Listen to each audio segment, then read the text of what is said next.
नमस्कार, जय हिंद, जय Bharat and welcome to Dev talks. This is Aadi Achant. हमारे साथ हैं संजय दीक्षित जी, जो मैंने जैसे आपके साथ सर के चैनल पे प्रॉमिस किया था, मैं सर को लेके आऊँगा, बात करने के लिए कि भई इंडस वा जो वाटर ट्रीटी को हमने अभी साइड करा है, इन सिंपल वर्ड्स, इसका क्या इम्पैक्ट हो सकता है?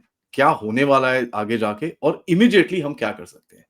इसके ऊपर काफ़ी कन्फ्यूजन है और जिस तरह के नैरेटिव्स और डायलॉग्स हम देख रहे हैं, तो हमने सोचा है एक इसके ऊपर एक प्रॉपर स्टडी और प्रॉपर बात होनी चाहिए। नमस्कार sir, welcome to the show. नमस्ते, नमस्ते Aadi ji. Always a pleasure to be with you. My pleasure sir, honour is mine. Sir, ये जो हमने करा है, it's a slow forming nuclear weapon and मेरा ये बड़ा क्लियर नैरेटिव है। आप इसको कैसे डिस्क्राइब करेंगे in the immediate term, medium term and long term में? Immediate term, it creates a panic, and it's a deep psychological blow, not to the military, but to the public. जी, तो वो जो जिसकी बात करते हैं ना कि साहब की public will rally around Asim Munir and his army. तो आसिम मुनीर को अपने जो भी ऑब्जेक्टिव्स हैं उसके लिए चाहिए कि साहब की कंसोलिडेशन हो उसके पीछे।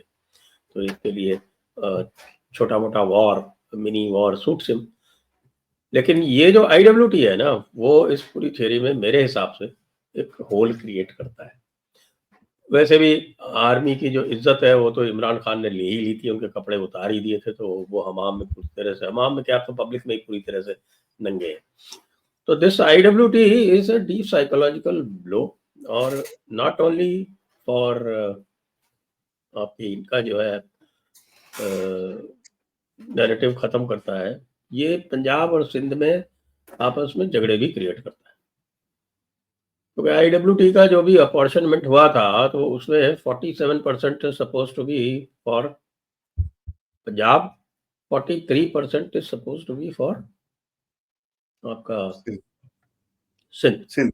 हम्म, तो 47% और 43%, ये 90% यहाँ पे इन्होंने एलोकेट किया, और कुछ एलोकेट किया इन्होंने छोटा मोटा खैबर पख्तूनख्वा और बलूचिस्तान के लिए। और खैबर पख्तूनख्वा बलूचिस्तान का जो एलोकेशन है वो इंडिया वाली रिवर से नहीं होता है, वो जो उधर आपके जो उनके वेस्टर्न साइड से जो अफगानिस्तान से रिवर्स आती है, काबुल। 5 रिवर्स है उनकी। खैबर पख्तूनख्वा की स्वात है, स्वात तो खैर वहीं से राइज होती है पाकिस्तान में ही। और उसके अलावा काबुल है, कुनार है, और Kunar of course is tributary of Kabul, जो ये चित्राल एरिया से होके जाती है।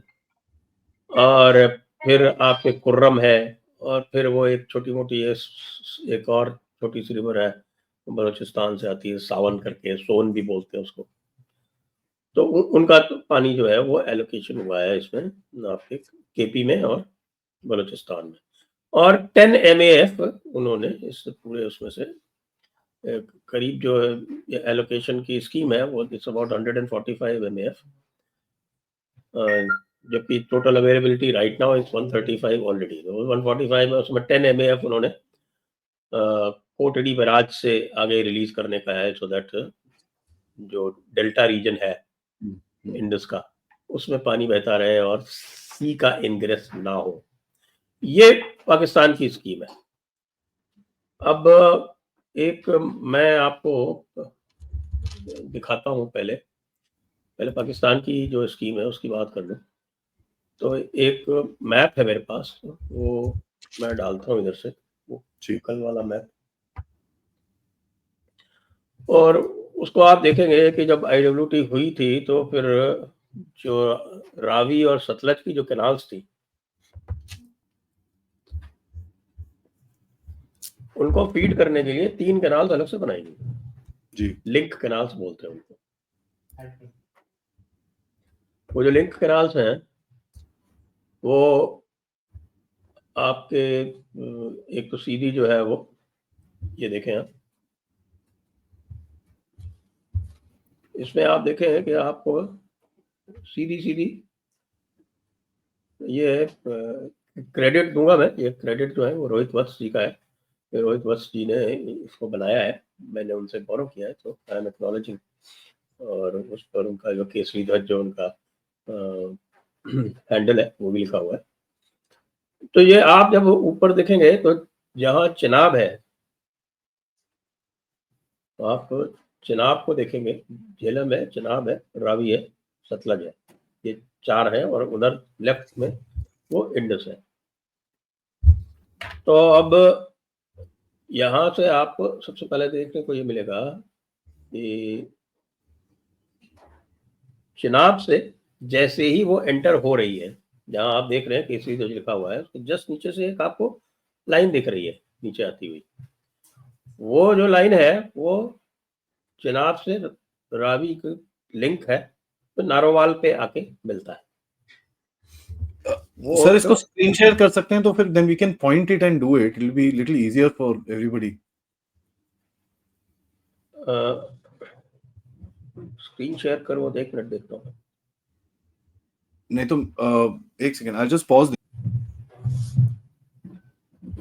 जी सर, तो आप बोल रहे हैं ये वाला सर, चिनाब वाला, ये वाला जो कॉन्फ्लुएंस यहाँ पर नीचे ये जो ब्लैक लाइन आप देखिए केसरी ध्वज के नीचे से एक ब्लैक लाइन आ रही है जी, सीधी सीधी जी, जहाँ केसरी ध्वज लिखा हुआ है वहां पे सीधी सीधी एक ब्लैक लाइन आ रही है। फिर उसके नीचे चलेंगे तो फिर एक वो ब्लैक लाइन आ रही है जो रावी में जा रही है, और फिर रावी से सतलज की एक और ब्लैक लाइन आ रही है। So ये यहाँ से पूरा इधर पे आप बोल रहे हो, ये दिस होल सेक्टर। हाँ हाँ हाँ हाँ हाँ, जी जी, ये जो है ये रावी से सतलज की ये लिंक फिलहाल आ रही है। फिर आप नीचे जाएं जहाँ पे झेलम और इनका कॉन्फ्लुएंस है, वहां से और ब्लैक लाइन आ रही है, इसमें मिलती हुई नीचे वो रावी इसमें के आ अंदर रही मिलती है हुई। आपके ये रावी में आ रही है, और फिर वहां से जी, एक और वहां बैराज बना के फिर वो नीचे जा रही है, सतलज में मिलने जा रही सतलुज में। ओके, सो यहाँ से पूरा है। तो चिनाब। ये इनकी 3 मेन लिंक कैनाल है, जो IWT में जो 62,60,000 पाउंड्स ये जो एलोकेशन हुआ था, ये उससे बनी है। तो अब आप चेक करें कि जो रावी कैनाल सिस्टम है, ऊपर सबसे पहले झेलम कैनाल सिस्टम है, जी, झेलम कैनाल सिस्टम है, और ये झेलम सारा टू का सारा जो, चिनाब टू, हाँ, झेलम ये टू जो चिनाब इसकी जो रावी टू। आप इसको ये चेक करेंगे तो आप पाएंगे कि जो ढलान है जी, वो ढलान वेस्ट टू ईस्ट है, आपके इधर से आधे इस रास्ते तरफ। तक, आधे जी, रास्ते तक, वेस्ट टू ईस्ट आधे अच्छा। रास्ते तक। तो झेलम का जो पूरा का पूरा जो सिस्टम है वो उसके वेस्ट ईस्ट में जा रहा है, वेस्ट टू ईस्ट ढलान है।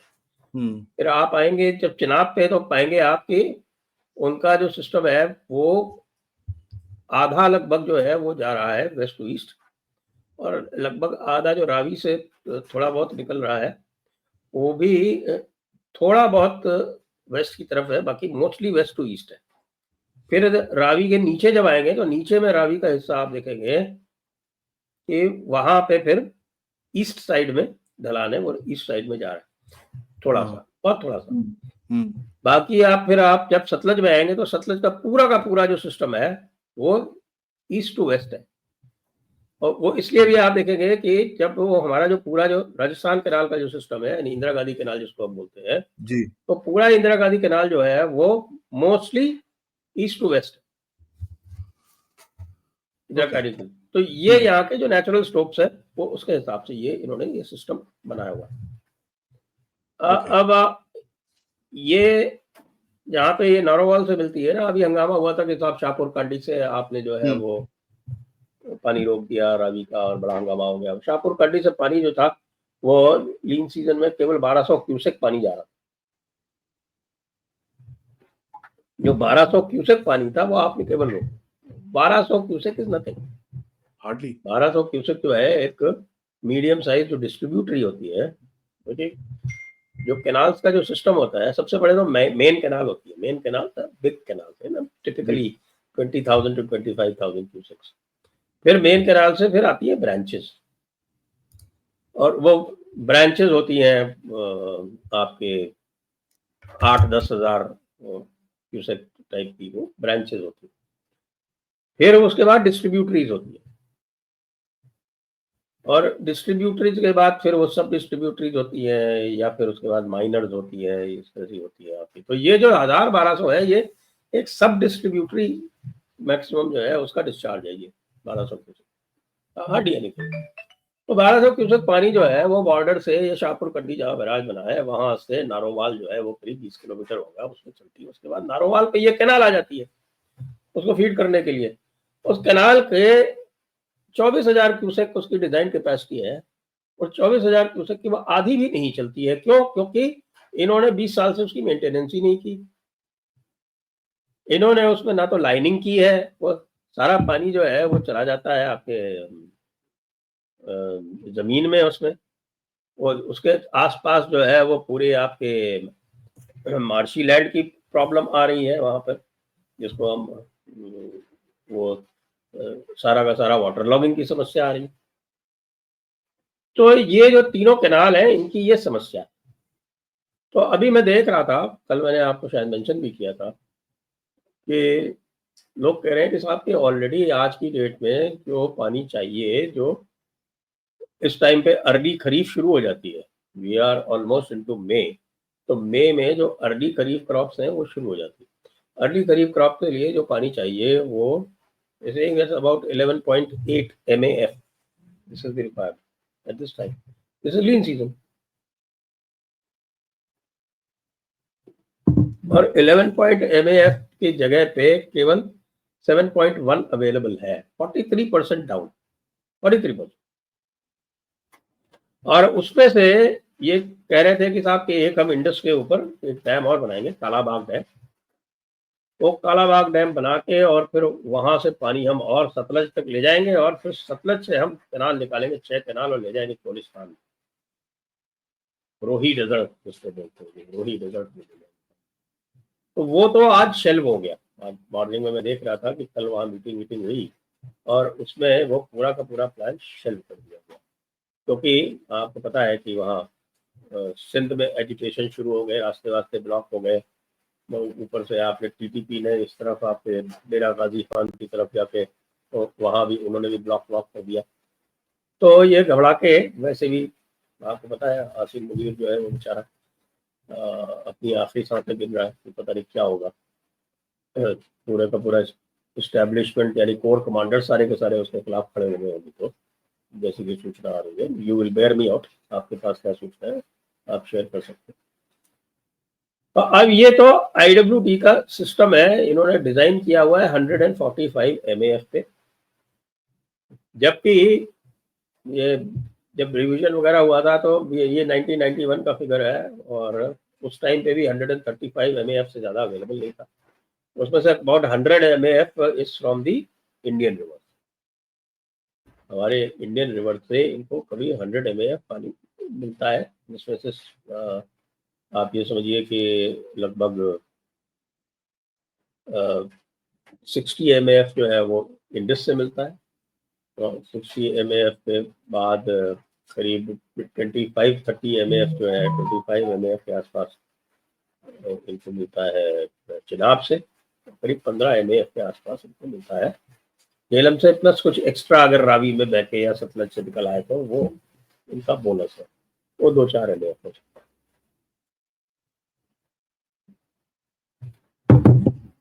इन्होंने जो डैम कैपेसिटी क्रिएट की है वो बहुत ही पुअर है। 7 MAF का बंगला डैम है, जो सिल्ट हो के पता नहीं अब आज की डेट में कितना उसका हुआ है, और करीब 12-13 MAF का तरबेला है, और वो 12-13 जो इस समय मैं देख रहा था इनका डेटा, वो कह रहे हैं कि साहब केवल 6 MAF अवेलेबल है।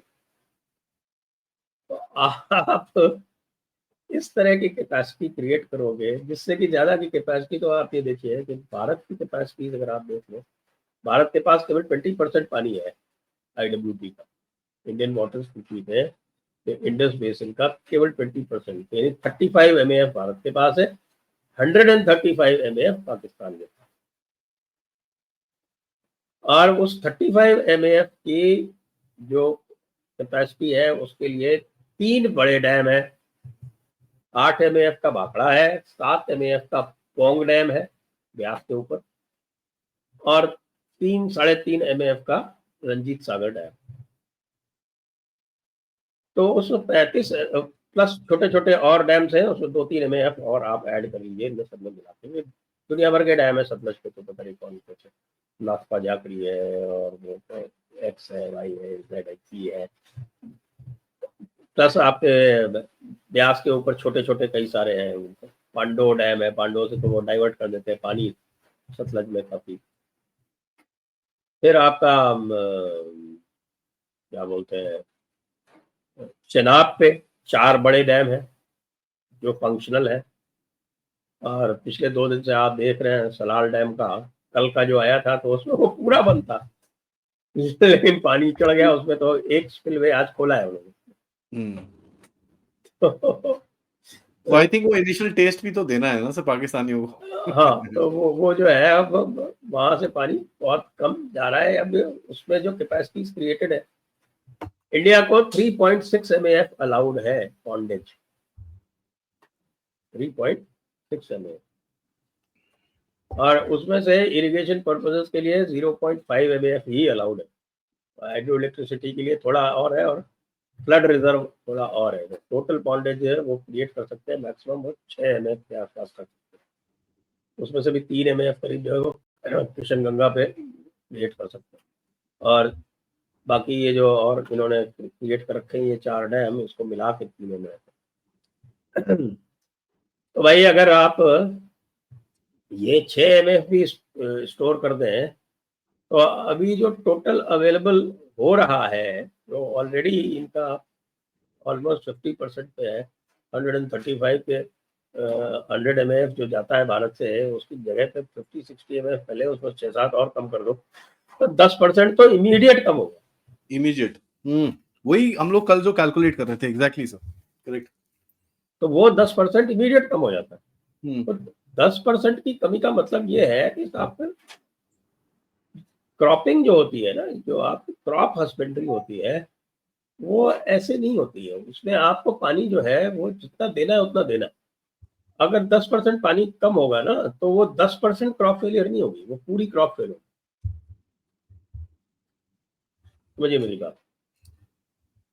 तो जब वो पानी की बारियां बंधती है, जो इस पूरे सिस्टम में जो इरिगेशन होता है, तो वो बारियां बंधती हैं, तो उसका वाटर अलाउंस होता है। और वाटर अलाउंस अगर आपका मॉडर्न सिस्टम होता है तो वाटर अलाउंस कम होता है। आपका मेरे ख्याल से जो हमारे यहाँ का जो गंग कैनाल का सिस्टम है, जो राजस्थान में जो कैनाल जाती है, एक तो गंग कैनाल जाती है, वो गंग कैनाल जो है वो पुराने फिरोजपुर हेडवर्क से जाती है, और उसके बाद फिर ये हरीके बैराज बनाया गया, जहाँ पे कॉन्फ्लुएंस होता है ब्यास का और सतलज का, वहाँ से हरीके बैराज है, वहाँ से इंदिरा गांधी कैनाल है। तो ये जो गंग कैनाल का जो पूरा सिस्टम है, और ये अपर रीच जो है इसकी आपकी राजस्थान कैनाल की, उसमें वाटर अलाउंस काफी हाई है, क्योंकि वो पुराने मेथड्स हैं, उसमें सारा फ्लड इरिगेशन है। तो जैसे जैसे नीचे जाते हैं ना, तो उसमें थोड़े मॉडर्न सिस्टम्स आते जाते हैं। और अभी नर्मदा कैनाल बनाई, नर्मदा कैनाल में तो वाटर अलाउंस बहुत ही मिनिमम है, क्योंकि वहाँ केवल प्रेशर इरिगेशन है, फ्लड इरिगेशन है ही नहीं। तो ये पुराने सिस्टम अंग्रेजों के टाइम के बने हुए हैं। यहाँ पे आपके 5-5 क्यूबिक फीट पर एकड़ टाइप का अलाउंस है, वो that is too high, too much of wastage water. तो अब इन्होंने मॉडर्नाइज किए नहीं अपनी इरिगेशन, वही अंग्रेजों के टाइम की इरिगेशन चली आ रही, और इनकी पॉपुलेशन बढ़ गई, ड्रिंकिंग वाटर रिक्वायरमेंट बढ़ गई। वो ड्रिंकिंग वाटर रिक्वायरमेंट जो है वो तब से लेके आपके 10 गुना 10 टाइम्स हो गई। तो Pakistan is already classified as a water stressed country, और भारत जो है वो अपने हिसाब से ये बार-बार ये कह रहा था कि भाई इसको रिविज़िट करो, क्योंकि जो हमारी इरिगेशन की रिक्वायरमेंट है, तो भारत को 5 लाख हेक्टेयर की अलाउंस है, तो 5,000 हेक्टेयर पे जितना पानी चाहिए उतना अब अवेलेबल नहीं है because of environmental changes, so we need to revisit it. जो चिट्ठी लिखी है उसमें लिखा हमारी है डेमोग्राफिक्स, एनवायरनमेंट एंड एग्ज़ैक्टली, तो या डेमोग्राफिक का मतलब ड्रिंकिंग वाटर रिक्वायरमेंट बढ़ गई, जी। हाइडल रिक्वायरमेंट बढ़ गई, एनवायरमेंटल मतलब आपका फ्लो कम हो गया, तो जो जो मॉडर्न फ्लो डेटा है उसके हिसाब से you have to revisit the whole thing. लेकिन पाकिस्तान ने इसको हमेशा as a political tool use किया। हाँ, किशनगंगा पे कितना कचरा किया था इन लोगों की, नहीं ये नहीं, वो नहीं, पूरा। अब उनका तुलबुल जो प्रोजेक्ट था इंडिया का, नेविगेशन प्रोजेक्ट, कि भाई वूलर से लेके और उड़ी तक जो है इसके ऊपर पूरा एक नेविगेशन सिस्टम है, तो उसको नहीं करने दिया, किशनगंगा में दिया भारत ने। अब किशनगंगा तो बना दिया भारत ने और अच्छा खासा पॉन्डेज है वहाँ पे। जी। किशनगंगा का जो पोटेंशियल पॉन्डेज है वो that's, I was surprised, I am not sure, I have to confirm that data. तो कल जो मैं डेटा देख रहा था किशनगंगा में, तो वो कह रहे थे इसमें 10 एमएएफ स्टोर हो सकता है। 10 एमएएफ तो मुश्किल लगता है मुझको, क्योंकि 10 MAF means more than Bhakra. और अगर आपने भाखड़ा देखा हो तो भाखड़ा का पॉन्डेज इतना है, वो इसलिए है कि वो पूरा का पूरा जो रिजर्वायर है वो दो पहाड़ी रेंजेस के बीच में है, so there's a huge amount of pondage that is available for Bhakra.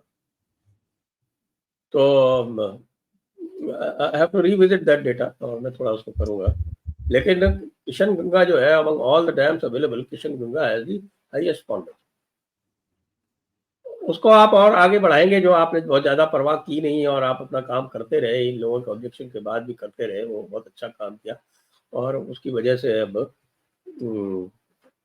Kishanganga जो है वो that is very viable and very potential area. Plus उड़ी का डैम है, उड़ी के डैम का भी उतना ही पॉन्डेज है, उतना ही है। तो किशनगंगा और उड़ी में आप पूरा पॉन्डेज कर रहोगे तो आप झेलम का जो 15-20 है उसको तो आप घटा के you can bring it down to 5-10। तो वैसे ही इनका पॉन्डेज जो है वो बहुत कम हो जाएगा। तो ये इसके इश्यूज हैं और आई वुड लाइक टू सी, क्योंकि मैं देख रहा था हमारा जो वो यूट्यूब का जो स्ट्रेटेजिक एक्सपर्ट है कीमा, हाँ, तो वो कह रहा था कि साहब कि हम डैम्स को बॉम्ब करेंगे। बॉम्ब कर देंगे। वेलकम। पहली बात तो ये जो बॉम्ब्स जितने भी हैं उसे किसी डैम पे कोई असर पड़ता नहीं, वो इतनी तगड़ी ऐसी रीइंफोर्स कंक्रीट से बनते हैं, तो उसमें तो जितना आपको चाहिए amount of explosives you can not imagine. आपका पूरा जो एयरक्राफ्ट जितना कैरी करता है उसका अबाउट 100 टाइम्स आपको एक्सप्लोजिव चाहिए to be able to blow up a bomb.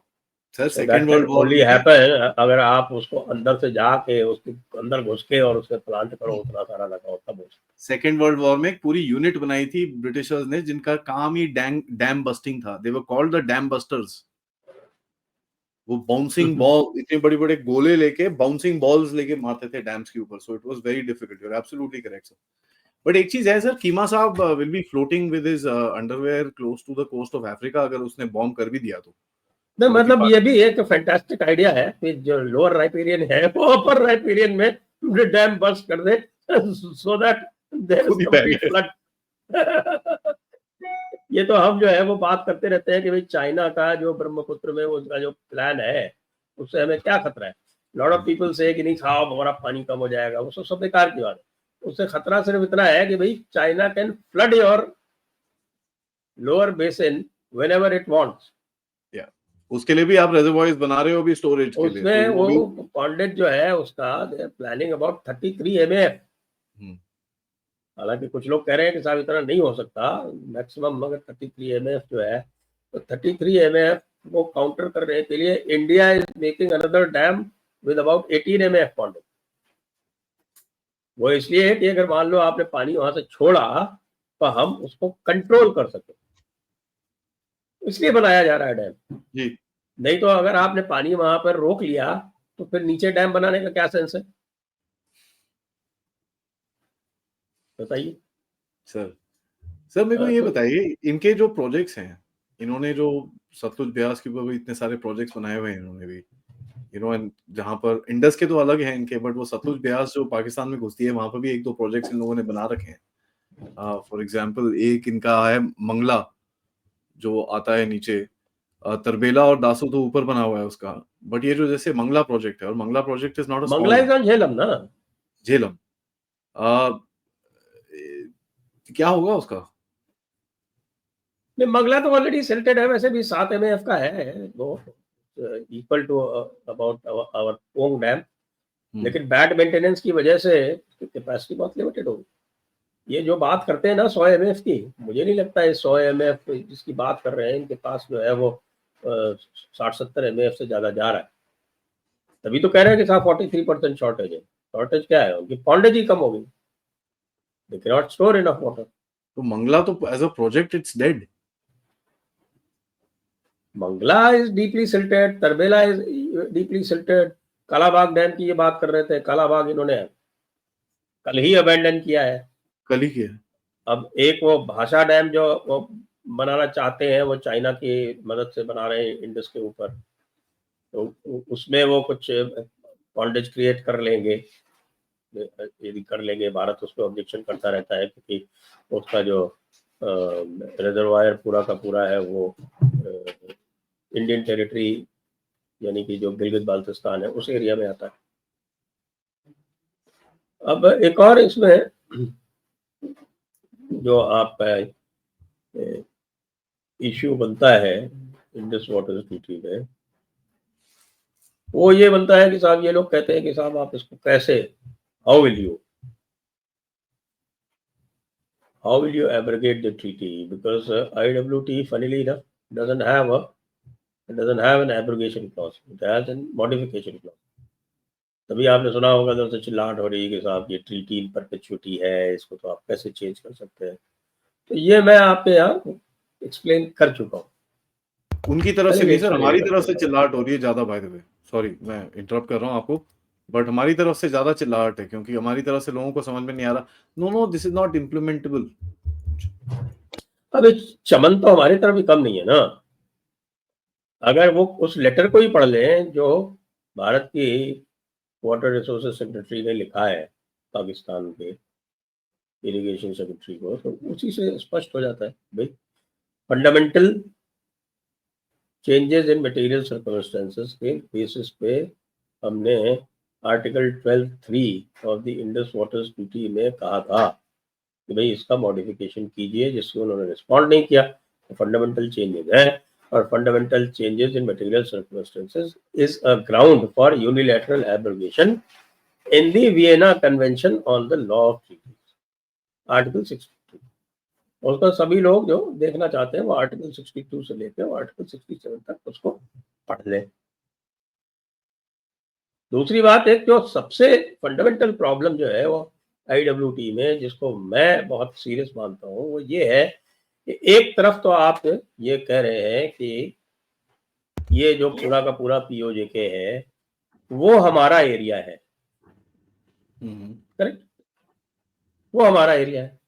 लेकिन जो भी नदियां वहां से इंडस में जा रही हैं, इंडस में गिर रही हैं, उस ये हुआ या झेलम हुआ फॉर इंस्टेंस, उनका सारा पानी आप पाकिस्तान में कैलकुलेट कर रहे हैं।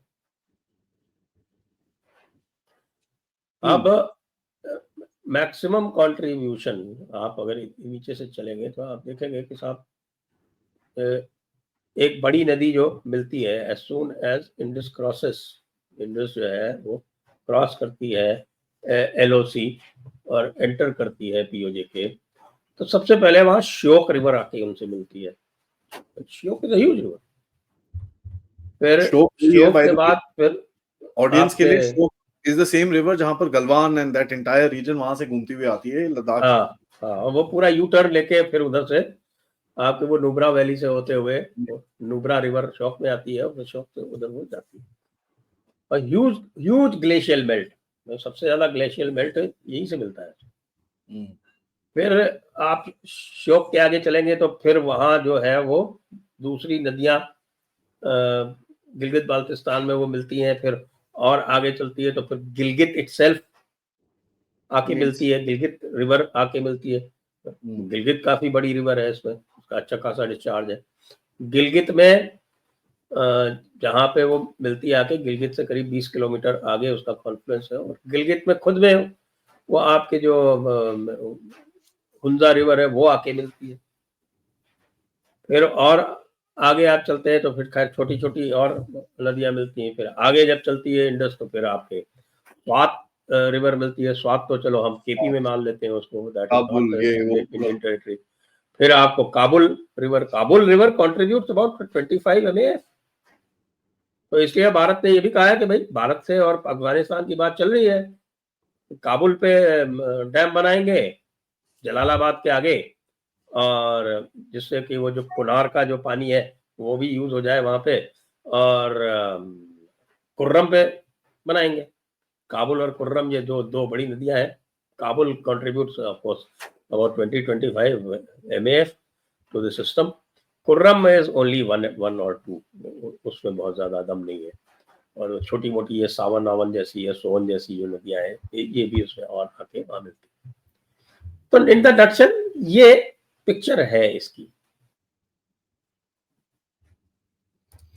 एक छोटा सा सवाल है इसके अंदर सर, ये जो आपने पिक्चर ड्रॉ करी है इसके अंदर जो एक नेटवर्क इस नॉर्दर्न रीजन के अंदर स्पेशली रिवर्स का है, which basically benefits the northern part of Pakistan, and इसके अंदर southern part हमने डिस्कस किया है, जैसे सिंध में नहीं जाता, ये नहीं जाता, वो नहीं जाता, and there's a lot of issues with that, protest चल रहा है, इन्होंने अभी वो वापस खींचा है।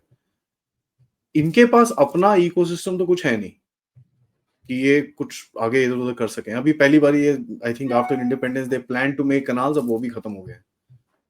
सो इनको अभी in this season do you think इनके पास कुछ ऑप्शन है to kind of save this season itself, कि ये सीजन के अंदर ही इनको we will be able to see the impact of this decision?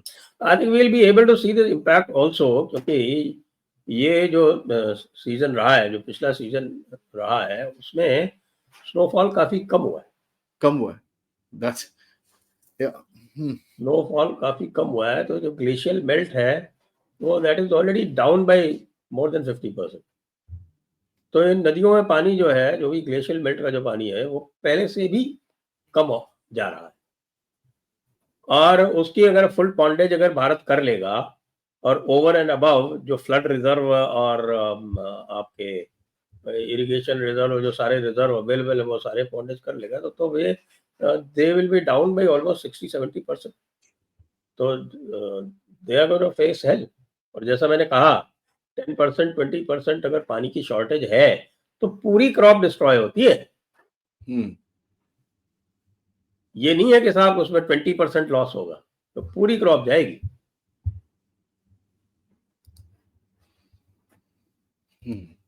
And last question I want to ask about this is जो इंडस का रिवर जो है which kind of flows through, जो लास्ट इसके ऊपर आई मीन 2-3 बेसिकली इंडस के ऊपर ही queries बनती है। एक तो हमारे प्रोजेक्ट्स हैं अभी वहां पर which we are done, Kishan Ganga एक है जिसके ऊपर आप काफी काम कर रहे हो, एंड दिस एंड दैट। हाँ, और क्या वहां पर कर सकते हैं? Kishan Ganga is a tributary of Jhelum, जो मुजफ्फराबाद में जाकर मिलती है उसे। लेकिन हमने जो किशन गंगा पे बनाया है सिस्टम, उसे किशन गंगा से there is a long pipeline that takes the water to the Wular lake. Wular, and वो काफी रिजर्वॉयर भी वुलर है lake through a hydro electric plant. या और फिर वो जो वुलर लेक में जो ट्रांसफर होता है पानी, फिर वो जाता है, वो फिर उड़ी में डैम बना हुआ है, वो उड़ी में उसका पॉन्डेज होता है जाके वहां पे। जी, तो ये आपने एक सिस्टम बनाया हुआ है। What about Indus in the next 5-7 अच्छा, दूसरा एक और भी है कि मुजफ्फराबाद के ऊपर इन्होंने अथवकाम के नीचे इनका भी एक डैम है, नीलम डैम जिसको ये बोलते हैं। तो उस नीलम डैम का क्या होगा वो मैं सोचता हूं, तो मैं परेशान हो जाता हूं। नीलम डैम में तो किशन गंगा का सारा पानी और भी हम किशन गंगा में ये भी पॉसिबिलिटी है कि हम और भी पानी उसका जो है पॉन्डेज कर सकते हैं। Correct, that's why I am mentioning that Kishan Ganga पे एक आपका प्रोजेक्ट है जहां पर आप रोक सकते हो, चेनाब पे आपके प्रोजेक्ट्स हैं, आप रोक सकते हो, भुल्लर लेक पे आपके पास कैपेसिटी है। चिनाब पे और भी बन रहे हैं ना। जी, एंड चिनाब पे देखिए मैंने बताया आपको, सलाल है, बगलिहार है, जो बड़े डैम जो बने हुए। जी, सबसे नीचे जो है वो सलाल है। हम्म, और सलाल के बाद में फिर आपके पास वो बैराज है अखनूर के पास, जहां से आपके राइट साइड और लेफ्ट साइड कैनाल निकलती हैं, रणबीर कैनाल और प्रताप कैनाल। वो डोगरा राजाओं के वक्त की वो कैनाल से। फिर सलाल के बाद बगलिहार है, और हाँ, बगलिहार 1 कंप्लीटेड है, बगलिहार 2 ये बना रहे। उसके बाद run of the river projects थे इनके चेनानी 1 2 3 करके। अब उनका पॉन्डेज जो है वो बढ़ाया जा सकता है। फिर और बगलिहार से और आप पीछे चले तो आपके डोडा के पास में आपके पास वहां पे ये एक दुलहस्ती प्रोजेक्ट है, वो run of the river project है, but that can be very easily beefed up to create more pondage. फिर उसके पहले वो रातले एक है, वो किश्तवाड़ के जस्ट ऊपर, हिमाचल से जब अंदर आती है ये चंद्रभागा नदी, जहाँ से नाम इसका चेंज हो जाता है, चेनाब हो जाता है। तो वहां पे ये रातले प्रोजेक्ट है, जिसके ऊपर दुनिया भर का तमाशा क्रिएट किया पाकिस्तान ने। और ये रतले और किशन गंगा पे जो तमाशा इन्होंने बगैर मतलब का क्रिएट किया है, इसको पॉलिटिकल टूल बना के, that is I think one of the more important reasons कि इंडिया ने कहा कि यार ये झंझट खत्म ही करो। और इसका पहला मूव तो पहले ही हो गया था जब मॉडिफिकेशन के नोटिस वगैरह दे दिए गए थे। जी, सो इंडस के ऊपर जो भी हमारे नेक्स्ट प्रोजेक्ट्स हैं, और वहां पर इंडस का, see the amount of water which is there in Indus, उसको अगर हम यूज कर सकें तो we can actually bring it down right up to, अगर पंजाब में आप कनालिंग ठीक से कर पाओ और पूरा इंटीग्रेटेड कनाल सिस्टम अगर आप ले आओ, so I mean the Punjab, Haryana, northern Rajasthan, पूरा हमारा वो हो जाएगा। सो इज देयर एनी हाँ, लेकिन केनिया? इसमें एक और भी इश्यू है ना, क्योंकि पंजाब वालों का जो है वो पता नहीं क्या उन्होंने अपना कर रखा है, दे डोंट थिंक साइंटिफिकली, और वो एक ईगो इश्यू बना रखा है सतलज यमुना लिंक कैनाल वाला। पानी और भी आ सकता है, अगर सतलज यमुना लिंक कैनाल को बनाना है तो इधर पानी उधर से लाके नांगल डैम में भी डाला जा सकता है। ये एक पूरा एक सिस्टम बनाया जा सकता है। भाई अगर आपके पास 10 MAF एक्स्ट्रा पानी अवेलेबल हो जाए चेनाब से, चेनाब का 25-30 MAF पानी जाता है पाकिस्तान में, और ये 25-30 MAF को आप अगर हार्नेस कर लो, डिफिकल्ट जॉब, डिफिकल्ट इसलिए है कि सलाल के नीचे जब वो प्लेन में आती है ना ये चेनाब, उसके बाद आपके पास बहुत कम डिस्टेंस आपको मिलता है विद इन इंडियन LOC। तो आपको टनल्स का सिस्टम बनाया जा सकता है। आपको ले जाना है अगर यहाँ से चिनाब का पानी, what you can do is that you can take Chenab water and put it in Ranjit Sagar. आपको रंजीत सागर में और पॉन्डेज क्रिएट करना पड़ेगा, क्योंकि रंजीत सागर केवल 3 MAF का है। तो रंजीत सागर को आपको और वहां पे अगर 8-10 MAF क्रिएट करना है तो कुछ और आपको सोचना पड़ेगा। उसके लिए फिर क्या है कि इधर से जब आप देखेंगे स्लोप, तो जम्मू से लेके हीरापुरा तक स्लोप जो है वो अपवर्ड्स है, और फिर हीरापुरा से फिर आप जाओ इस तरफ रंजीत सागर की तरफ तो डाउनवर्ड्स है। तो अब वो डिफिकल्ट नहीं है, लिफ्ट कैनाल्स बनाई जा सकती हैं आपके हमारे राजस्थान में दुनिया भर की लिफ्ट कैनाल्स बनाई हुई है, that's not a problem. Energy intensive जरूर है, but you can make very good use of that water. उस टरेन के अंदर सर, और आप ये भी कर सकते हो कि आप टनल्स बना के, जैसे आपने पांडो डैम अगर आपने देखा हो, पांडो डैम से टनल्स और चैनल्स के थ्रू पानी डाला जाता है सतलज में। वो करीब 25-30 किलोमीटर की टनल है, उसी तरह की टनल्स आप चेनाब और रावी के बीच में क्रिएट कर सकते हो, but the distance will be much longer, but the tunnelling technology today is also much better. हाँ सर, वो जो अभी आपका जम्मू टू श्रीनगर जो आप बना रहे हो, उसके अंदर टनल्स इतने बढ़िया बनाए हुए हैं। I mean, I have driven through that entire course, such beautiful tunnels you made. I'm sure this should be able to also be doable.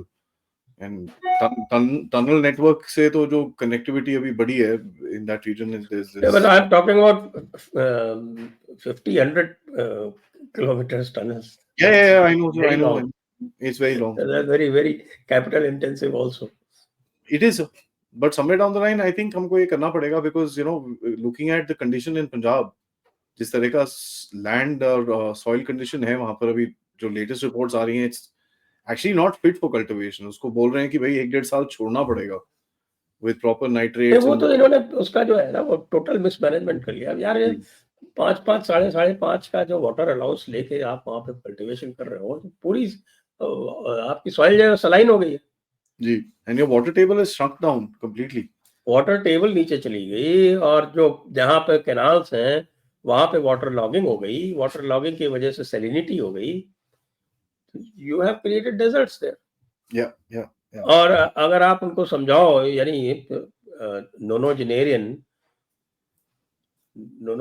है जो आपके, क्या नाम है उनका, वो सरदारा सिंह जी जो, वो कह रहे हैं कि भैया तुम डेजर्टिफिकेशन कर रहे हो, लेकिन वो जो है वो ईगो इतनी हाई है कि नहीं, हमको किसी की बात ही नहीं सुननी। वो पॉलिटिकल हो गया है sir, that matter has become political, and it's very sad, because in लोगों को दिख नहीं रहा, इनका लैंड खराब हो गया है, and they actually need to be actually forcing the government कि भाई आप ऊपर से पानी लेके आओ हमको, बिकॉज़ इस जगह को हमको ठीक करना पड़ेगा, otherwise they won't have water in the next 3-4 years.